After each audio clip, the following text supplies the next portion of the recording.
Oh, what's up guys, Nandra here, and welcome to my first video post Wonderland Dreams. Now, I know a lot of you were excited for your packs and hopefully you pulled pretty good stuff. For me personally, I did not pull much of anything. I did, however, get an animated legendary. However, my animated legendary was Abomination. So the Runecraft legendary, and the one that was that I wasn't excited to play with. Which is unfortunate, but hey, you know, stuff like that happens. So, but anyway, onto the deck. So, alright, so, Runecraft is one of the decks that I did say I was going to play, just because I have a few Rune main friends, and some of them were like, oh, Rune's gonna be shit, or whatever, as you may know from my Ask Nandra segment from last week. However, I did go ahead and make a deck, and I actually really like the deck a lot. Alright, so the deck is supposed to be Golems are Girl's best friend, just because you do use a lot of Golems in this, because, well, that's what Dirt does. Okay, so for the deck list, 3 Witch's Cauldron. I really like Witch's Cauldron just because it's cheap, it's flexible, because one mana is the ideal number for amulets that you want to play, especially for this one because it's a cantrip. That's really nice.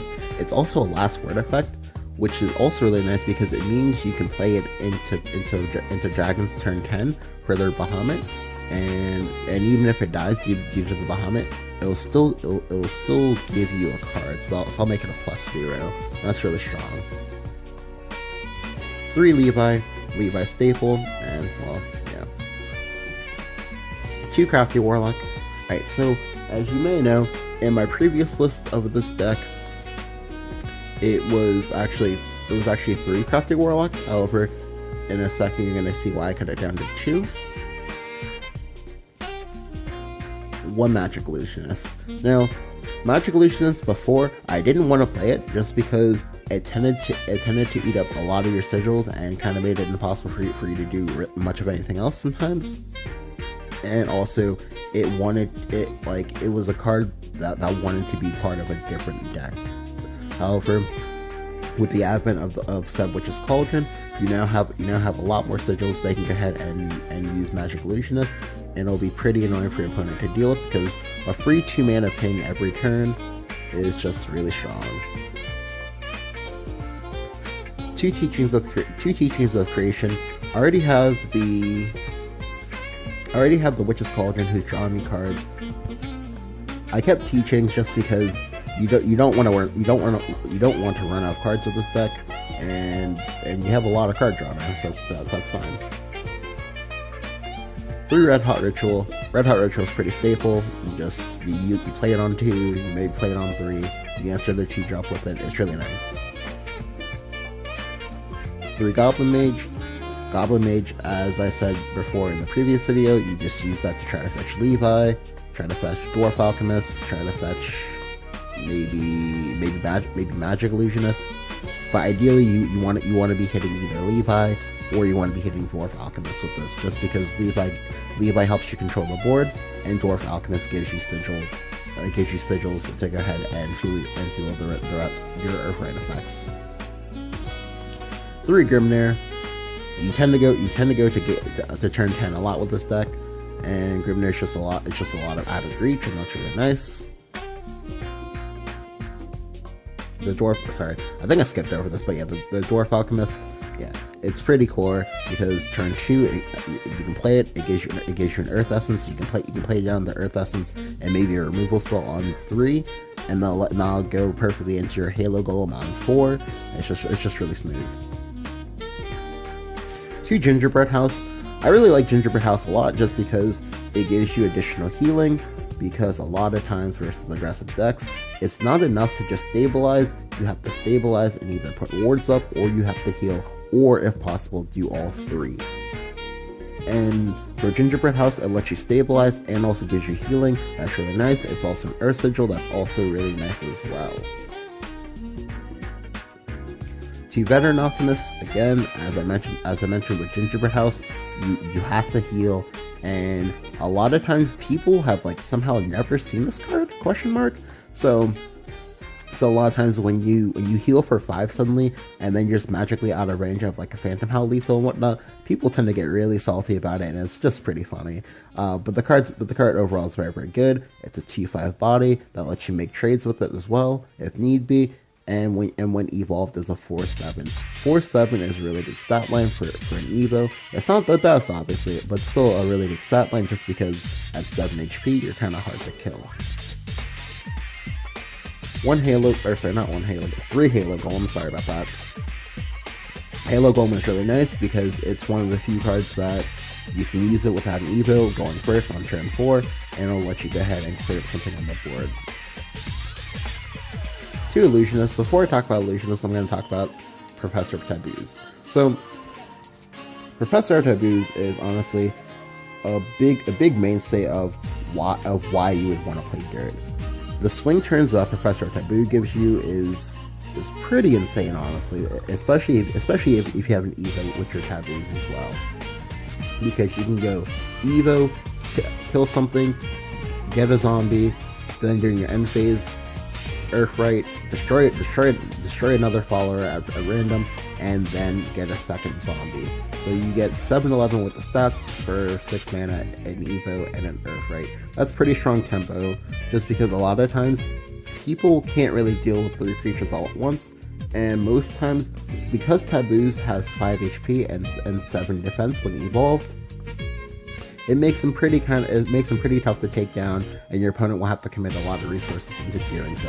But generally, when you do that, it lets you flow directly into Junos really nicely and whatnot, and usually Taboos followed up by Junos is usually enough to break your opponent's back for the most part.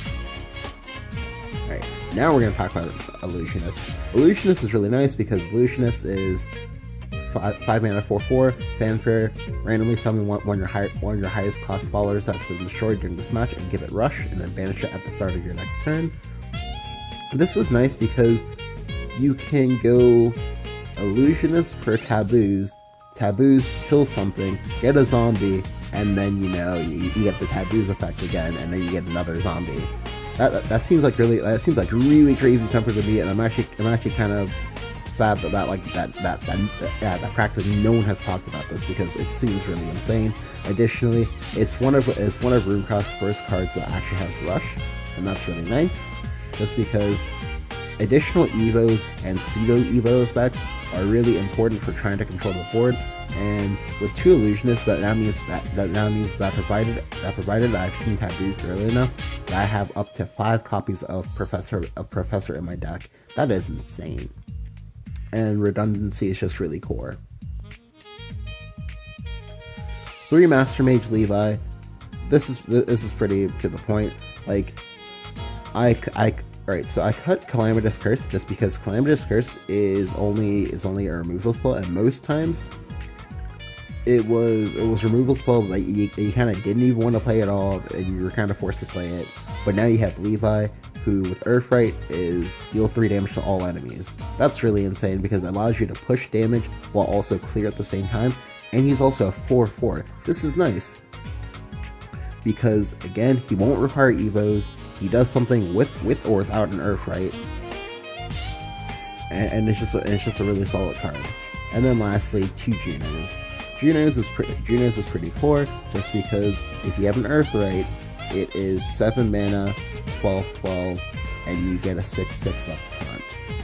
And then without an Earthright, it's just a 9/9, but still think about that for a second. It's a 7 mana 9/9 across 3 turns, and all 3 bodies have ward. The fact that it's split up into multiple bodies as well is really nice, just because you can use spot removal for like one of these, but you can't. You most likely won't have spot removal for all 3, and it just let you push a lot of damage later in the game.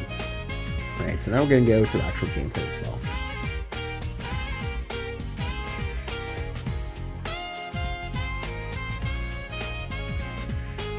Alright, so this game was versus Sword. Now, at the moment, Sword is basically just neutral Sword, because that's the most popular, because it's the lowest hanging fruit. Neutral Sword is pretty aggressive. They want to try to they want to try to get at you like a mid-range deck, and they want to try to go 1, 2, 3, 4, and then maybe 5, and then at that point you just kind of lose. Thankfully, I'm going first. It's really important. It's really important to go first with mid-range sword, just because, or sorry, not mid-range sword, neutral sword, just because you want to try to disrupt them getting the 1, 2, 3, 4 curve as much as possible. I get the Witch's Cauldron. This is nice. I also have a turn 2 and a turn 3 play. So now all I need to do is see a turn 4 play. There we go. That's a turn 4. I go Dwarf Alchemist. This is nice because Dwarf Alchemist contests his Wise Merman, and I can go ahead and take a value trade.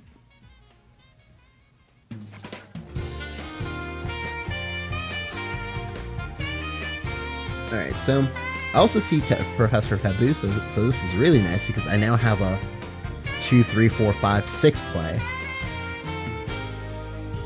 And I go ahead and value trade into the Wise Merman. Because I have the Halo Golem, this is nice because if he has Grimnir, then he gets massively screwed if he chooses not to trade. He chooses to go face, and now I can Halo Golem his Grimnir, and then trade my 2/1 Alchemist into his 2/2 Unica. I also get to draw a card from Witch's Cauldron, which is nice. And now I control the board versus his deck, who wants to control the board. I also have Taboos in 2 turns, so he's most likely not going to be able to recover this board anytime soon. He does go Alice, and then he makes a really questionable trade. He chooses to clear off my 2/2 instead of my 4/3. This is a mistake, just because if I have Levi here, well, you're in a lot of trouble. I do have the Levi, this is nice.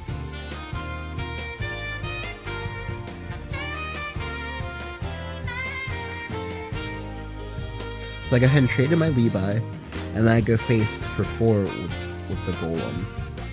Here, I played the Sigil. Playing out the Sigil was actually a mistake, just because I slightly board blocked myself. But here, he has one of the most annoying boards that his deck can have, which is a big creature as well as Goblin Leader, just because Goblin Leader is a card that you want to kill, because if you don't kill it, then they're going to get repeated value from it. And here, I go Red Hot into Levi.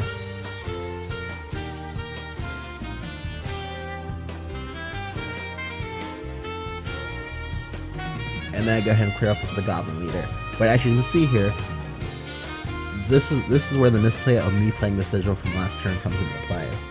Because I played that Sigil, I now will lose value if I use my Professor next turn as well as one of my Crimson Sorcerers to clear the board, just because I won't be getting 1/2/2 zombie. Now you might be saying, well, it's only a 2/2, that doesn't really matter that much, right?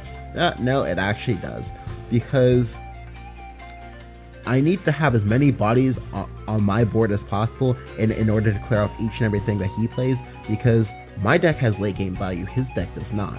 If I can make it 3 turns later, I can go ahead and Grimnir and blow him out, and the 2/2 zombie will help me do this, because the 2/2 can go ahead and pick off things that survive value trades, because as he's clearly shown, he only cares about going face, and that's fine. But I need to clear up as much as humanly possible.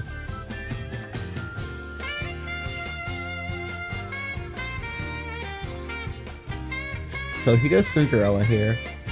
Cinderella is actually a really strong card. It's a 3-mana 4/4, and here he goes Actress Faria. This is actually a problem, because I was expecting for my Crimson Sorceries to be able to clear things. However, that's not going to be the case anymore. And this turn, I also misplay here as well, because I kind of forgot that I did not have board space. Well, it was one that I didn't have board space, and that 2 that I only had 7 mana. So I went Professor here, thinking I could go Professor, Crimson Sorcery.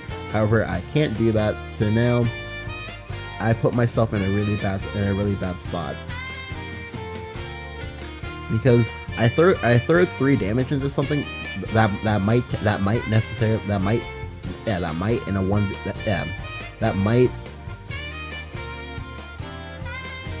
that might not be relevant because if Professor kills it, then I've basically thrown away 3 damage. However, I thankfully somehow win the die roll in the best possible way, and I kill his 4/4.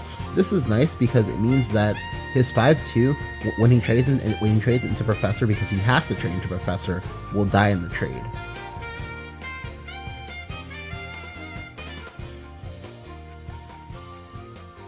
Alright, now here he misplays.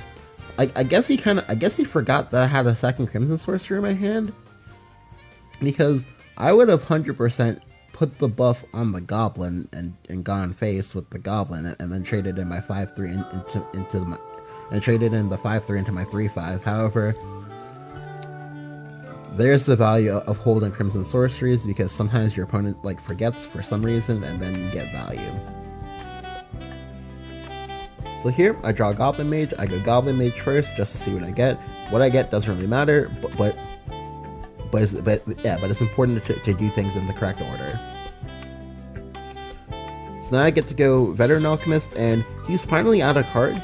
And as long, oh my god, he's finally out of cards until he plays that, and suddenly he has cards again. However, we are now dangerously close to my Grimnir turn. And here, I go Halo Golem. I clear off the 1/3 Bane. I play Witch's Cauldron, but I don't play anything else because he's already shown that he doesn't care about my board, he just wants to go face. Here, he plays Alice, and that's perfect for me, because he's not trading, I can play Grimnir, and the Grimnir will just blow him out of the game.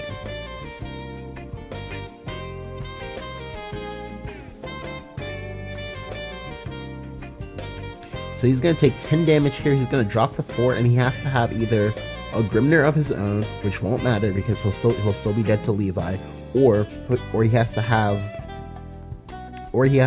Albert. He doesn't have it, and that's game. A few important things from this game were that I decided to hold on to the Crimson Sorceries as long as possible. Again, it was a mistake for me to play the Sigil the way I played it, because I already had 2 Sigils in play. Generally, as long as you have 2 Sigils in play, you should probably try to stop playing Sigils. However, I kind of debated myself, and I haven't actually played this deck that much since Wonderland Dreams, so I was kind of still rusty to how I was going to play with it, and I kind of expected to see more Sigils, and I kind of expected to see more Earthright effects. But yeah, hope you guys enjoyed. Thank you for watching. Leave a like if you did, and yeah, and I'll catch you guys next time. Later.